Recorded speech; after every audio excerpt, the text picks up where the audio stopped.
Eu li uma notícia tão esdrúxula ontem, mas tão esdrúxula, que eu preciso dividir com vocês aqui algumas considerações, algumas experiências individuais em relação a esse tópico.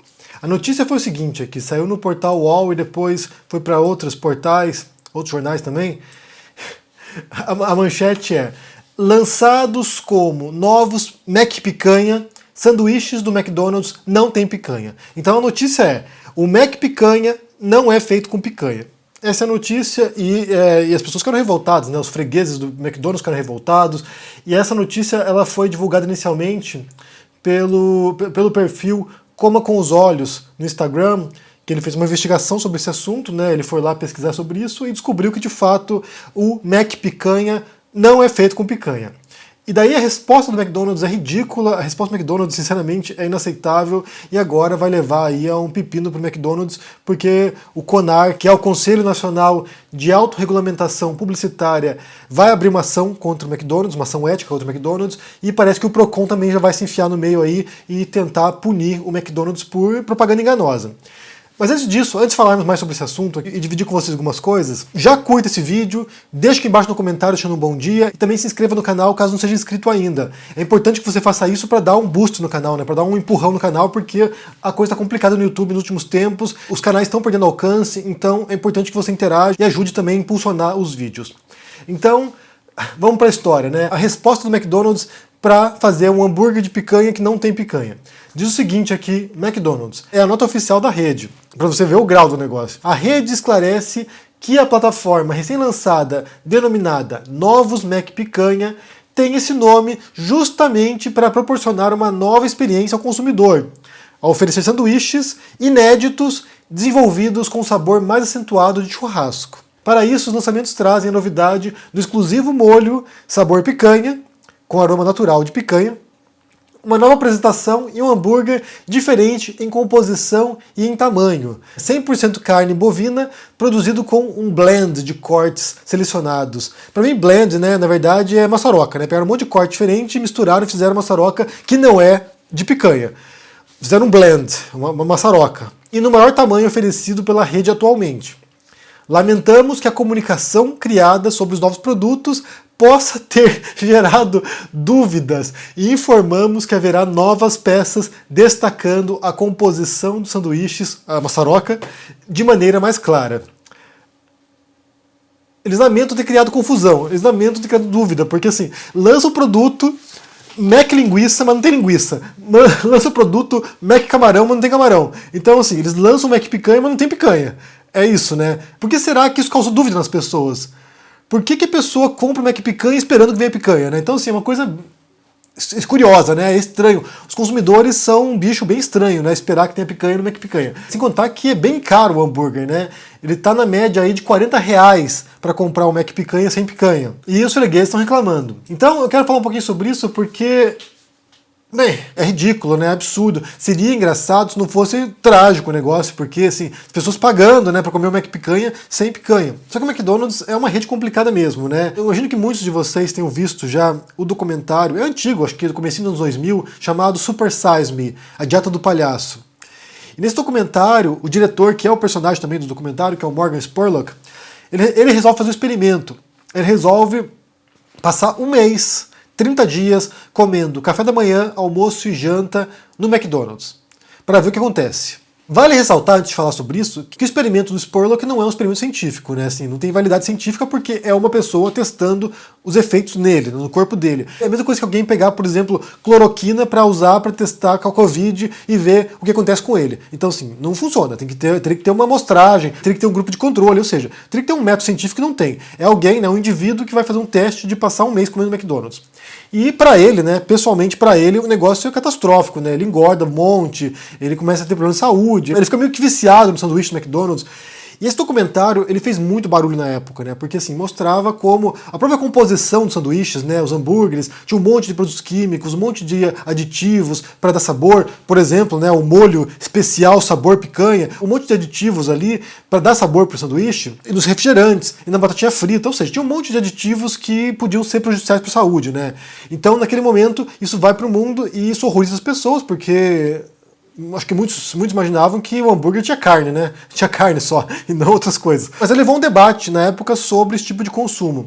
E aqui vale mencionar também uma diferença enorme que existe entre o McDonald's nos Estados Unidos e no Brasil.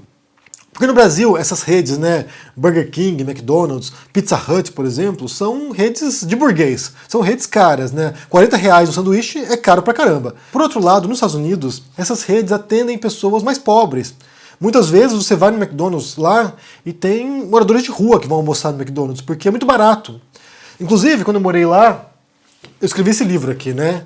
Esse livrinho aqui, Nova York para Mãos de Vaca, que é um guia de viagem econômica para Nova York. E quando eu escrevi esse guia, que era um blog também, eu não escrevi esse livro porque eu queria esbanjar dinheiro nos Estados Unidos e comprar mais coisas. Na verdade, eu escrevi esse livro porque a gente era pobre nos Estados Unidos. A gente era imigrante pobre lá. Então, assim, a opção que a gente tinha era se virar nos 30. As opções que nós tínhamos era comida barata que a gente encontrasse, era, sabe, passeios de graça ou baratos, roupas mais baratas. Então, assim, esse livro surge da perspectiva de um imigrante pobre que tinha que se virar. E aí, essas redes, por exemplo, McDonald's, Burger King, Wendy's, Subway, o Pizza Hut também, era aquilo que a gente comia. A gente passou 4 anos praticamente à base de McDonald's, porque era o que tinha disponível pra gente, é o que a gente conseguia pagar. Na época tinha aquilo que chama de value menu, que era opções por $1. Então você podia comprar, por exemplo, um hambúrguer, batatinha, refrigerante, dava $3. Era o almoço nosso, ou $4, né, 2 hambúrgueres. Então, assim, foi como a gente sobreviveu, porque é o que a gente podia pagar.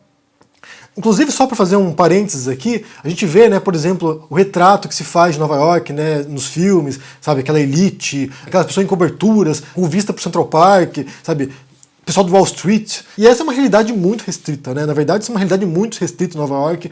Por exemplo, tem uma série da Netflix chamada Inventing Anna, não sei como está em português, que conta a história da Anna Delvey, que é uma golpista que conseguiu enganar um monte de gente e quase conseguiu um empréstimo multimilionário nos bancos de Nova York para abrir uma fundação lá. Se você vê essa série Inventing Anna, aquela realidade ali, eu jamais vi aquilo ali.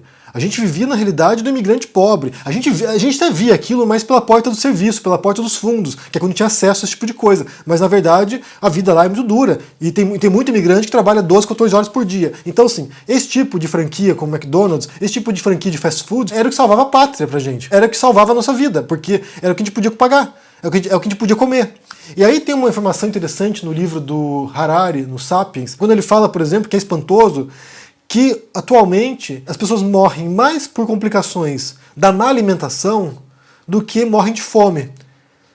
Então, assim, hoje em dia as pessoas têm problemas de saúde decorrentes de alimentação ruim, de fast food, por exemplo, ou de comidas com baixa qualidade que podem levar a complicações de saúde, do que elas morrem de desnutrição. E aqui a gente tem a inversão de um fenômeno que é histórico. Durante toda a história da humanidade, as pessoas morriam de fome, porque havia pouco acesso à comida.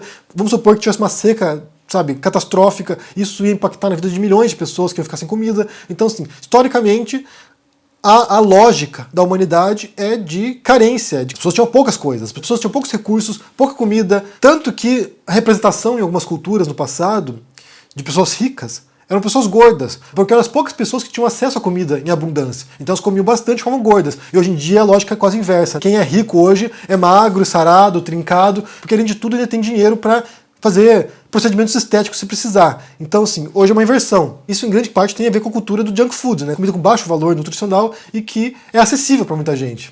É claro que no McDonald's no Brasil, como eu falei, é lanche de burguês, né? É caro, é um passeio, né? A pessoa vai passear no McDonald's. Lá nos Estados Unidos, não. Nos Estados Unidos o negócio é diferente. A pessoa vai comer no McDonald's porque não tem grana mesmo, porque é barato. Esse é um fator também curioso, né? Porque, assim, lá nos Estados Unidos, você tem acesso a certas coisas supérfluas, você tem acesso a certos produtos, a certos alimentos supérfluos, mas você não tem acesso, muitas vezes, àquilo que é essencial. Você não pode, muitas vezes, pagar um dentista, você não consegue pagar um médico se precisar, algum procedimento mais caro, você não consegue estudar numa universidade porque o preço é altíssimo. Então, assim, o que é essencial é caríssimo e aquilo que é trivial, aquilo que é supérfluo é barato. Então, é uma lógica bem perversa, é um capitalismo bem diferente daquilo que a gente vê no Brasil, por exemplo, embora a elite brasileira tente reproduzir a mentalidade americana em muitos aspectos. E só para pensar também em oposição a isso, né, num outro cenário, porque tem McDonald's no mundo inteiro. E aqui na Europa, né, eu me lembro de um caso bem engraçado, eu acho que foi no sul da Itália, se não me engano, acho que foi perto de Nápoles. A gente foi na rede do McDonald's comer alguma coisa, e daí quando você entrava na lanchonete, tinha lá uns monitores, ficava aparecendo, né, de onde vinha os produtos do McDonald's. Então assim, mostrava, a alface vem do produtor local, a carne da vaca é 100% carne de vaca e vem do produtor tal. O tomate vem de sei da onde, o queijo vem de sei da onde. Daí a impressão que dava pra mim é que eles tinham quase que convencer as pessoas, os italianos, a consumirem aquilo. Olha, venham porque é comida de verdade. Venham porque aqui não é lixo, é comida real, é produto real. Então assim, pra você ver como há uma diferença também, né, de interesse e de uma cultura que valoriza a comida. Porque a impressão que eu tenho é que quase todo italiano, ele é um mini expert em gastronomia. Então assim, o cara fala da comida, do produto que vem de sei lá onde, de como faz o negócio. Então assim, pra você convencer um italiano a ir no McDonald's, tem que mostrar que o negócio não é tão ruim assim. Só como curiosidade, né? Mas é uma diferença enorme, uma diferença brutal entre um cenário americano e possivelmente brasileiro também, que tem comida fake, comida com aditivos, comida com produtos, sabe-se lá o que tem lá dentro, e é a denúncia feita no Super Size Me, no documentário do Spurlock, que tem coisas no lanche que você não sabe, em relação à Europa, quando tem regulamentações, a proveniência dos alimentos, então há uma diferença enorme. Bem, eu aproveitei esse vídeo aqui para falar de um tema não muito comum aqui no canal, porque me chamou a atenção de fato. Me chamou a atenção, primeiro, a propaganda enganosa, de fazer uma propaganda de um sanduíche que não tem o produto que diz ter, então assim, enganando o consumidor na cara dura, e depois também essa cultura do junk food, que é o tipo de alimento que quase todos nós, suponho, né, consome de um modo ou de outro, muitas vezes sem ter ideia do que tem lá dentro. E por fim, esse aspecto, né, essa apagação de pau dos americanos, sendo que aquilo que é barato para eles lá, chega no Brasil com um preço exorbitante, que muitas vezes é inacessível para a maior parte da população. Quer saber o que vocês pensam sobre essa história do Mac picanha sem picanha? Me fala no comentário aqui, a resposta, né, a nota oficial do McDonald's é ridícula, assim, é simplesmente patética. Me diga o que vocês pensam no comentário aqui embaixo, deixa o joinha, se inscreva aqui no canal, se torne um membro ou um apoiador para dar uma força e se cuide por aí. Um abração e até mais. Tchau!